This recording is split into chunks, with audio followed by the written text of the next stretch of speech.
चलिए दोस्तों, एक क्वेश्चन है कि सुमित 7500 रुपए में दो वस्तु खरीदता है। पहली वस्तु को 16% के लाभ पर तथा दूसरी वस्तु को 14% के हानि पर बेचता है। इस सौदे में उसे न तो लाभ नहीं हानि होती है, तो दोनों वस्तुओं के विक्रय मूल्य का अंतर बताइए। यहाँ पे न लाभ हो रहा है न हानि हो रहा है। न लाभ न हानि तब होता है जब किसी दो वस्तु को यदि हम बेचते हैं तो एक पे जितने रुपया का फायदा होगा दूसरे पे उतना ही रुपया का यदि घाटा हो जाए तो नो प्रॉफिट और नो लॉस का केस बनता है। चलिए देखते हैं कैसे। 16% के लाभ पर पहली वस्तु को बेचता है। 16% का यदि आप फ्रैक्शन लिखिए, ये 4/25 है। 16% के लाभ पर बेचता है।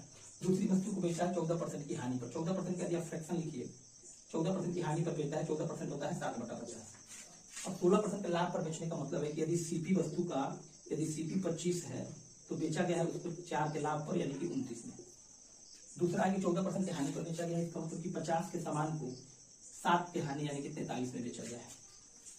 यहाँ पे हम देखते हैं कि 25 के सामान को यदि 29 में बेचा गया है तो 4 का लाभ हो रहा है, 4 का लाभ है। और यहाँ 50 के सामान को यदि 43 में बेचते हैं तो यहाँ 7 का घाटा हो रहा है, 7 का घाटा हो रहा है। ये फायदा और घाटा यदि बराबर हो जाए तब तो ना ही फायदा होगा ना घाटा होगा।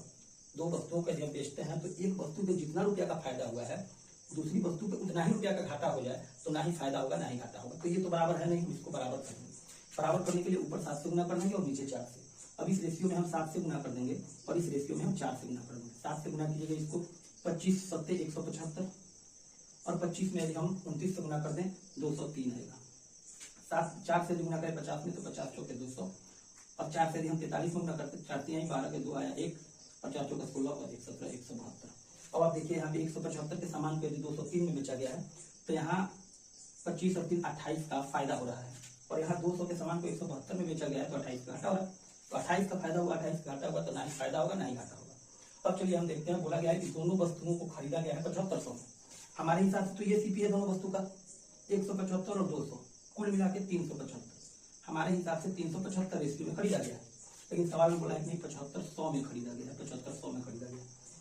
हमसे पूछा है कि दोनों वस्तुओं के विक्रय मूल्य का अंतर बताइए। ये रहा दोनों वस्तुओं का विक्रय मूल्य, इसी का अंतर बता देना है। 203 में से 172 गए, 31 रेशियो हमको मान बताना है। 375 रेशियो बराबर 7500 है। यहाँ से हम एक रेशियो का वैल्यू निकालते हैं तो यहाँ 25 से कटाएंगे, 25 से ये कट जाएगा। 25 चौका चाहते हैं 12 और 3 15 बार में, ये 25 से कटेगा, 25 यहाँ 75 300 बार में, 15 से 30 कट गया 2 बार में, आ गया 20। एक रेशियो का वैल्यू आया हमारा 20।